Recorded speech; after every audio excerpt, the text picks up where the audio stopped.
الحمد لله نحمده ونستعينه ونستغفره ونعوذ بالله من شرور أنفسنا ومن سيئات أعمالنا من يهده الله فلا مضل له ومن يضلله فلا هادي له وأشهد أن لا إله إلا الله وحده لا شريك له وأشهد أن محمدا عبده ورسوله أما بعد فإن خير الحديث كتاب الله وخير الهدي هدي محمد صلى الله تعالى عليه وسلم وشر الأمور محدثاتها وكل محدثة بدعة وكل بدعة ضلالة وكل ضلالة في النار.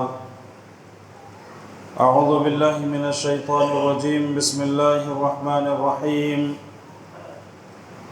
يا أيها الذين آمنوا اتقوا الله حق تقاته ولا تموتن إلا وأنتم مسلمون.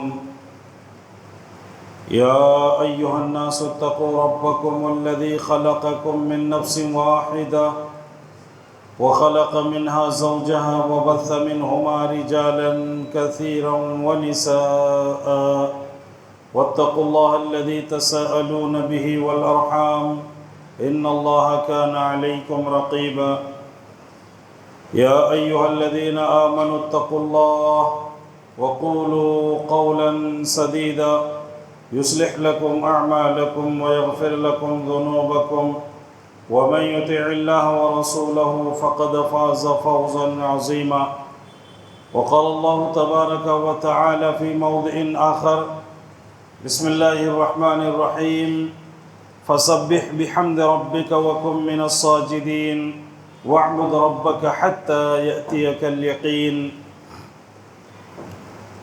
معزز سامعین، خواتین اسلام، سب سے پہلے ہم اللہ رب العالمین کی تعریف، توصیف، کبریائی، بڑائی، حمد و ثنا بیان کرتے ہیں، جس اللہ وحدہ لا شریک، خالق کائنات، مالک ارض و سما نے ہم تمام بنی نوع انسان کو اس دار فانی کے اندر پیدا کیا، ہماری رشد و ہدایت کے لیے انبیاء کرام کو مبعوث فرمایا، بے شمار نعمتوں سے نوازا، امت محمدیہ کا شرف و بخشا، اسلام جیسی نعمت سے سرفراز کیا.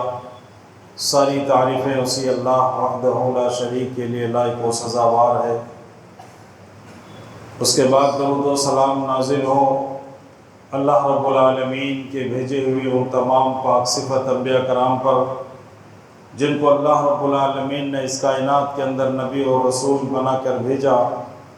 خصوصاً درود و سلام نازل ہو ہمارے آخری نبی احمد مجتبی محمد مصطفیٰ جناب عربی محمد الرسول اللہ صلی اللہ تعالی علیہ وسلم پر، جو اس کائنات کے آخری رسول، آخری پیغمبر، سید الانبیاء، خاتم المرسلین اور رحمت للعالمین بنا کر مبعوث کیے گئے صلی اللہ تعالی علیہ وسلم.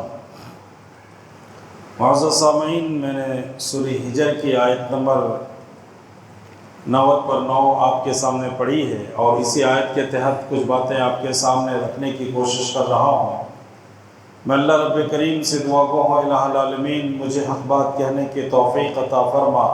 الہی کہنے سننے سے زیادہ ہم سب کو اس پر عمل کی توفیق عطا فرما. آمین. سامعین، جو آیت کریمہ میں نے آپ کے سامنے پڑھی ہے، اللہ تعالیٰ فرماتا ہے فَسَبِّحْ بِحَمْدِ رَبِّكَ وَكُن مِّنَ السَّاجِدِينَ.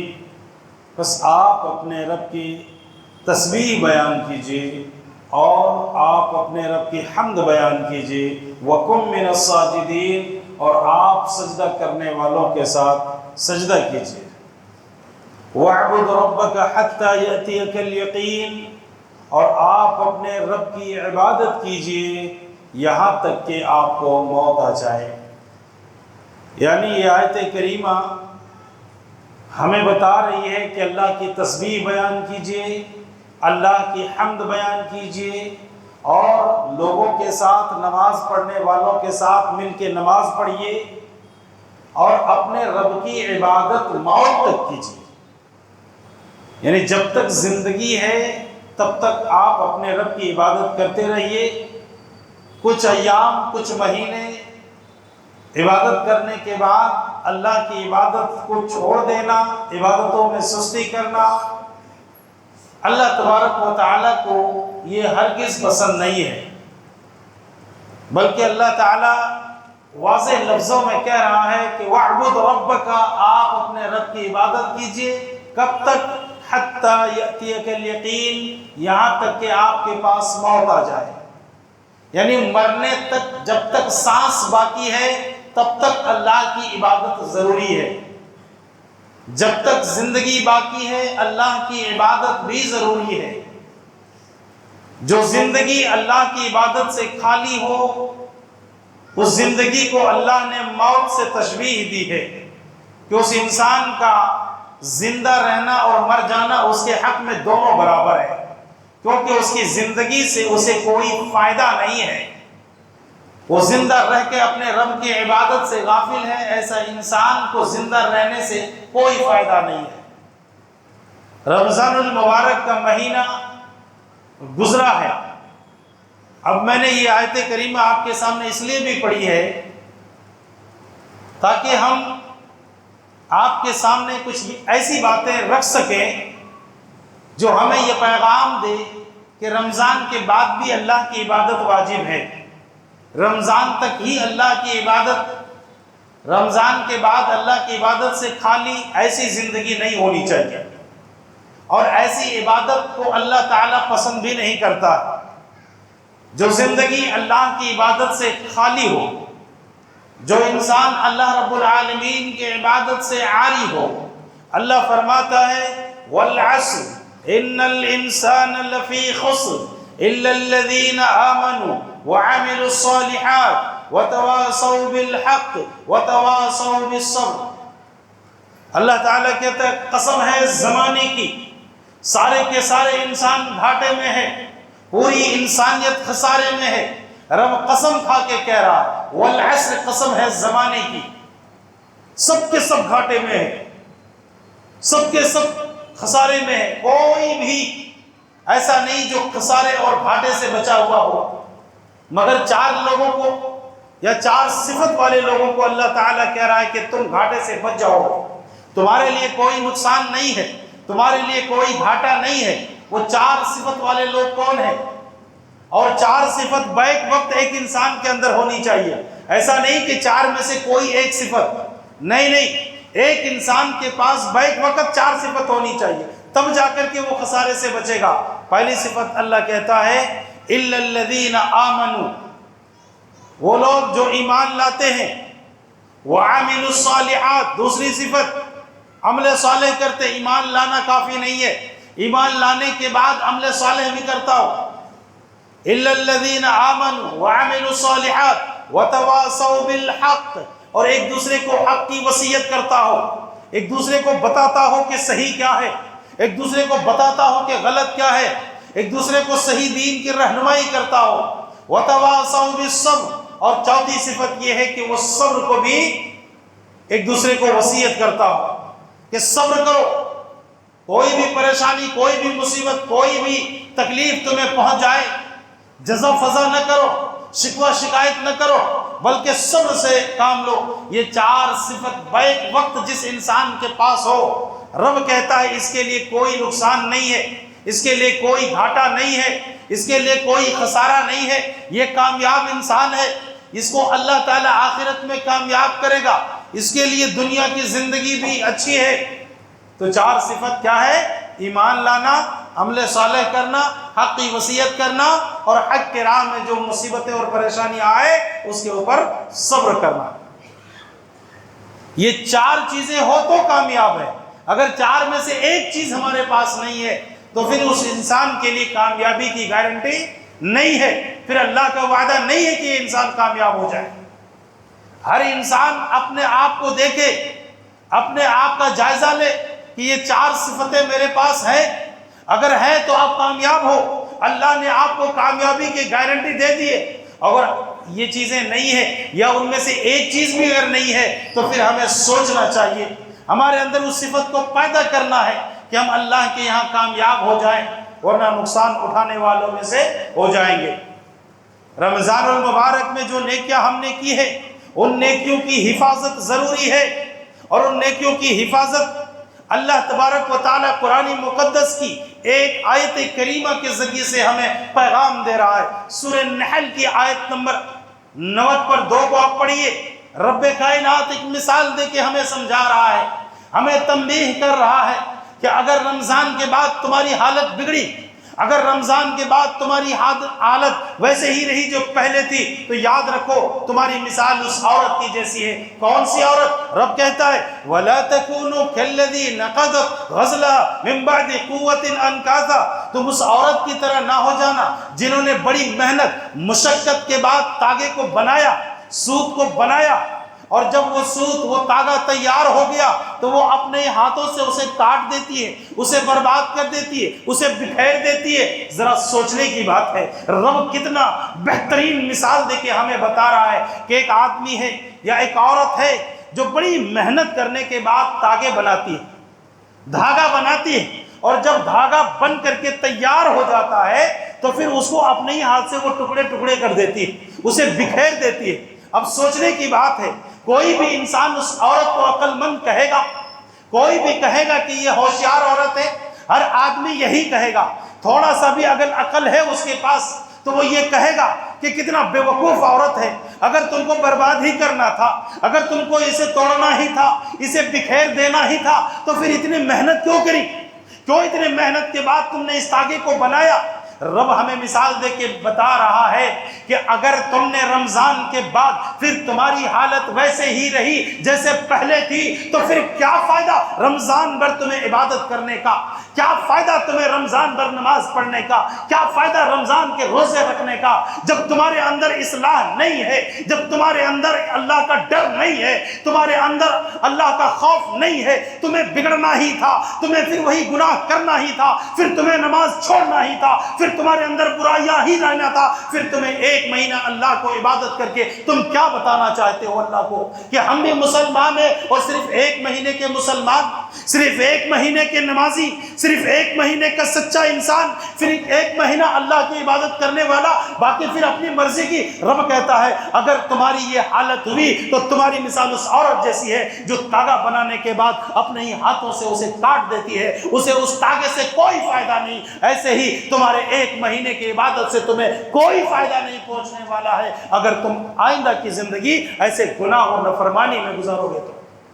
سوچنے کی بات ہے، یہ سوچنے اور غور کرنے کی بات ہے۔ اگر ہمارے اندر کوئی تبدیلی نہیں پیدا کر سکی، ہماری عبادت، ہمارا روزہ ہمارے اندر کوئی تبدیلی پیدا نہ کر سکا، تو پھر ہمارے لیے افسوس کی بات ہے۔ تو یہ پیغام آپ کو میں دینا چاہتا ہوں اس قرآن کی آیت کے ذریعے سے کہ آئندہ کی زندگی اللہ رب العالمین کی عبادت میں گزارو، آئندہ کی زندگی ویسے گزارو جیسے رمضان المبارک مہینے میں تم نے زندگی گزاری ہے۔ عبادتوں سے کوئی کمی آئی، نماز پڑھنے سے کوئی نقصان ہوا، صدقہ خیرات کرنے سے کوئی گھاٹا ہوا، قرآن کی تلاوت سے کوئی پریشانی ہوئی نہیں نا، تو آئندہ کی زندگی بھی انشاءاللہ کوئی پریشانی نہیں ہوگی۔ یہی اللہ تعالی ہمیں پیغام دے رہا ہے۔ اللہ رب العالمین سورہ بقرہ کی آیت نمبر 260 پر 3 میں فرماتا ہے یا ایھا الذین آمنوا لا تبطلوا صدقاتکم بالمن والاذی، اے ایمان والو اپنے صدقات کو، اپنے نیکیوں کو برباد نہ کر لو۔ کس طرح سے؟ بالمن والاذی، احسان جتلا کر کے اور کسی کو تکلیف دے کر کے۔ انسان جو نیکیاں کرتا ہے اس کی حفاظت ضروری ہے، ورنہ کی ہوئی نیکیاں برباد ہو جاتی ہیں۔ کب برباد ہو جاتی ہے؟ اگر ہم نے کسی کو احسان جتلا دیا، رمضان کے مہینے میں آپ نے کسی کے ساتھ اچھا سلوک کیا ہوگا، کسی کو آپ نے اس کی مجبوری دیکھ کر آپ نے مدد کی ہوگی، اور آپ کو اگر اس سے دنیاوی فائدہ، دنیاوی غرض و غایت تھا، اور وہ چیز آپ کو اس سے حاصل نہ ہوئی، اور آپ نے کہہ دیا ہم نے تمہاری اتنی مدد کی اور آج تم میرے ساتھ ایسا کرتے ہو، رب کہتا ہے تمہاری وہ ساری نیکیاں برباد ہو گئی ہے۔ تم نے احسان جتلا دیا، تمہاری نیکیاں برباد ہو گئی، تم نے تکلیف دے دی، تمہاری نیکیاں برباد ہو گئی۔ تو یاد رکھیے اپنے نیکیوں کی حفاظت ضروری ہے، نیکیاں کمانے سے زیادہ نیکیوں کی حفاظت ضروری ہے۔ اگر نیکیاں کمانے کے بعد ہم نے اس کی حفاظت نہ کی تو اللہ رب العالمین کے یہاں اس نیکیوں سے ہمیں کوئی فائدہ ہونے والا نہیں ہے۔ اسی لیے اللہ تعالیٰ نے فرمایا، اے ایمان والو، اپنے صدقات کو، اپنے خیرات کو، اپنے نیکیوں کو احسان جتلا کر کے اور لوگوں کو تکلیف پہنچا کر کے اسے برباد مت کر لیا کرو، اس کی حفاظت کرو۔ اور اللہ کے نبی صلی اللہ علیہ وسلم نے ایک حدیث میں فرمایا، مسلم شریف کی روایت ہے، اللہ تبارک و تعالیٰ کو کون سی عبادت پسند ہے؟ جو بندہ رمضان میں نفل نماز پڑھتا تھا، رمضان کے بعد وہ بندہ فرائض کو بھی چھوڑے بیٹھا رہتا ہے۔ جبکہ میرے نبی کیا کہتے ہیں؟ احب الاعمال الی اللہ تعالی ادومها وان قل، اللہ کے نزدیک سب سے بہترین عمل اور اللہ کو سب سے محبوب عمل وہ ہے جو ہمیشہ کیا جائے، چاہے وہ عمل تھوڑا ہی کیوں نہ ہو۔ آپ نے رات بھر عبادت کی، رات بھر جاگ کر کے عبادت کی، نوافل پڑھے، سنن پڑھے، اور جب رمضان ختم ہوا تو آپ نے فرائض کو چھوڑ دیا۔ اللہ کو اس نوافل کی کوئی ضرورت نہیں ہے، اللہ ان نوافل کو شاید قیامت کے دن انسان کے منہ پہ مار دے گا۔ فرائض چھوڑ کے تم نفل کے پیچھے پڑے تھے، فرائض چھوڑے ہو تم اور نوافل کی تمہیں فکر تھی۔ آج یہی حالت ہماری ہے۔ اللہ کے نبی کہتے ہیں اللہ کو سب سے محبوب عمل وہ ہے جو ہمیشہ کیا جائے۔ آپ 2 رکعت نماز پڑھے نوافل، ہمیشہ پڑھیے، اللہ کو یہ زیادہ محبوب ہے۔ آپ قرآن روزانہ 1 پارہ پڑھتے تھے، آپ اگر 2 صفحہ بھی روز پڑھتے ہو، ہمیشہ پڑھتے ہو، اللہ کو یہ 2 صفحہ پڑھنا زیادہ محبوب ہے۔ روزانہ 1 پارہ 2 پارہ پڑھ کر کے بعد میں اسے چھوڑ دینے سے اللہ کو زیادہ محبوب ہے کہ آپ روزانہ پڑھیے، اس میں سے جو حصہ پڑھ سکتے ہو یہ اللہ کو زیادہ محبوب ہے۔ تو عبادتیں ہمیشہ ہونی چاہیے، ہمیشہ باقی رہنی چاہیے۔ اس عبادت کو چند دنوں کے لیے محدود نہ کیا جائے، چند دنوں کے بعد پھر اس عبادت کو چھوڑ دینا یہ اللہ رب العالمین کو بالکل پسند نہیں ہے۔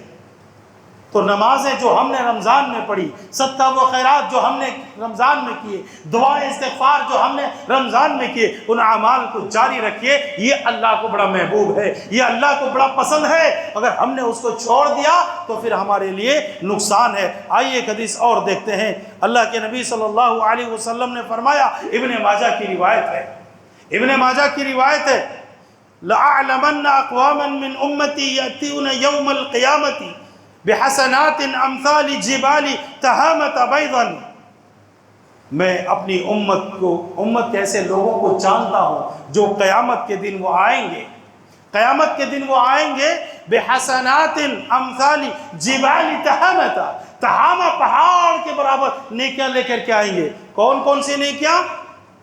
وہ نماز کی نیکیاں لے کے آئیں گے، وہ روزے کی نیکیاں لے کر کے آئیں گے، وہ زکوٰۃ کی نیکیاں لے کر کے آئیں گے۔ لیکن میرے نبی کہتے ہیں اللہ تبارک و تعالی ہباء منثورا، اس کی ساری نیکیوں کو ہوا میں بکھیر دے گا، اس کو میزان پہ نہیں رکھے گا، اس کو وزن کرے گا ہی نہیں، اس کو اس کا بدلہ نہیں دے گا۔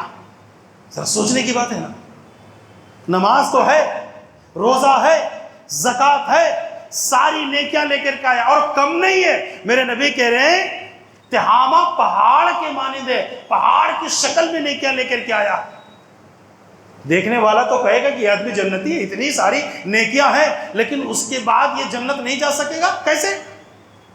جبکہ اللہ کے نبی کہہ رہے ہیں ہباء منثورا، اس کی نیکیوں کو بکھیر دیا جائے گا۔ صحابہ حضرت ثوبان رضی اللہ کے نبی سے پوچھتے ہیں کہ اللہ کے نبی آخر یہ کون لوگ ہیں جن کی نماز، روزے، صدقہ، خیرات کو اللہ وزن ہی نہیں کرے گا، میزان پہ رکھے گا ہی نہیں، ان کی نیکیوں کو بکھیر دے گا، اس کی صفت بیان کر دیجئے، یہ کون لوگ ہوں گے؟ اللہ کے نبی صلی اللہ علیہ وسلم نے فرمایا اما انہم اخوانکم، یہ تمہارے بھائی ہوں گے۔ یہ کون ہوں گے؟ تمہارے بھائی ہوں گے۔ ومن جلدتکم، وہ تم میں سے ہوں گے۔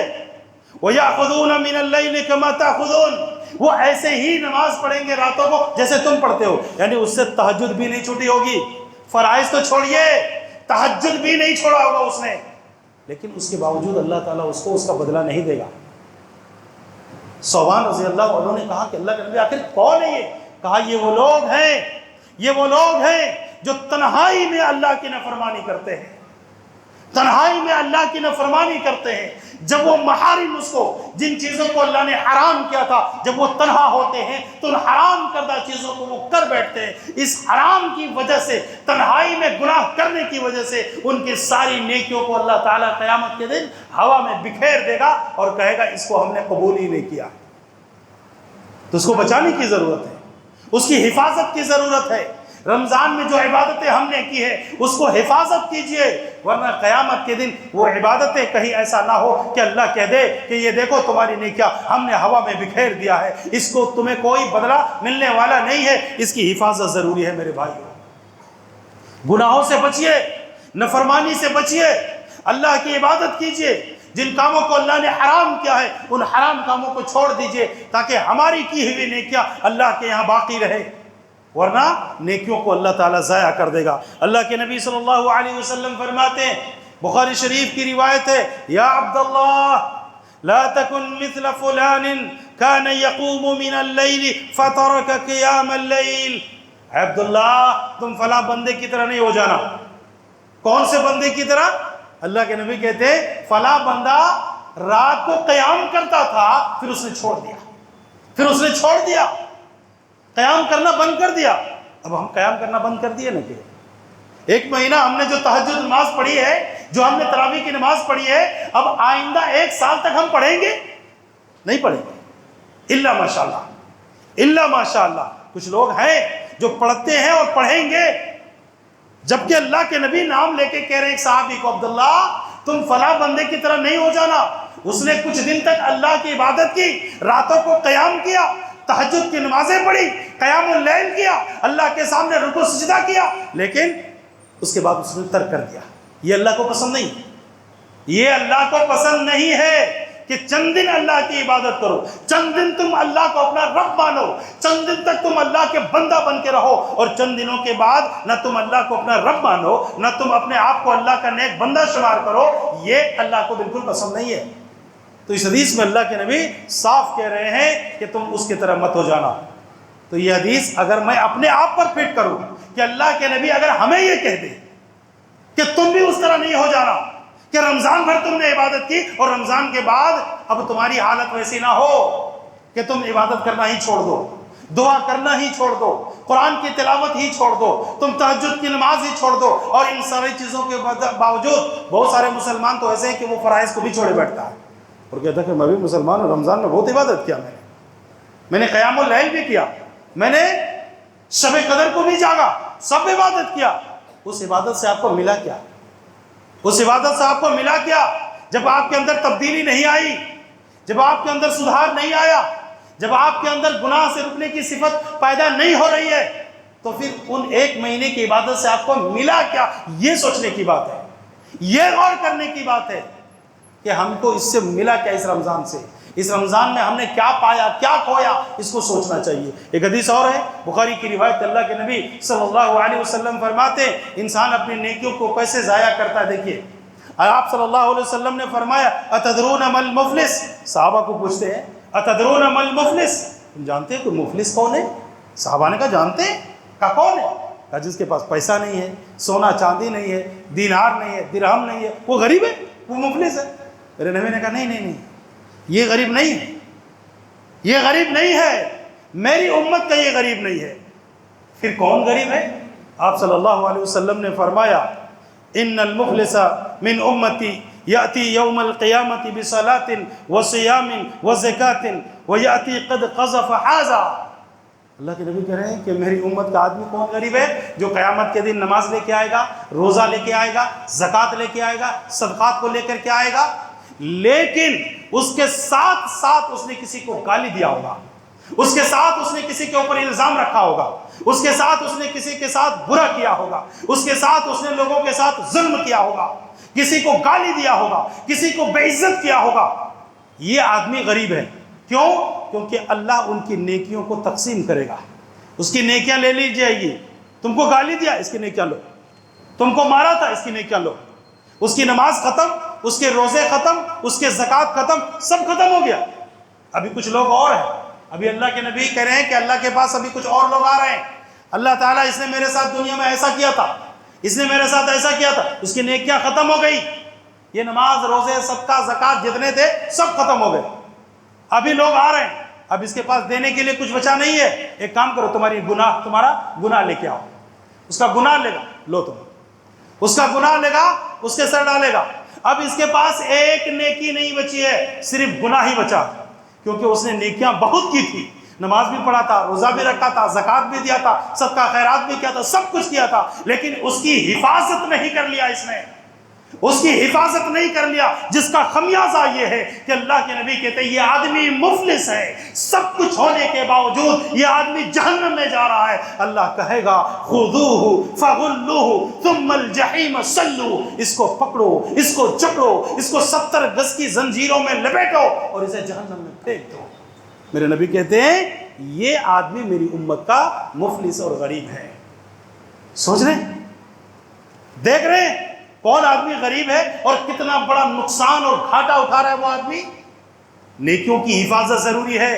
اپنے اندر سدھار پیدا کیجئے, اپنے اندر اصلاح پیدا کیجئے, اپنے اندر تقوی پیدا کیجئے, اپنے اندر تبدیلی لائیے.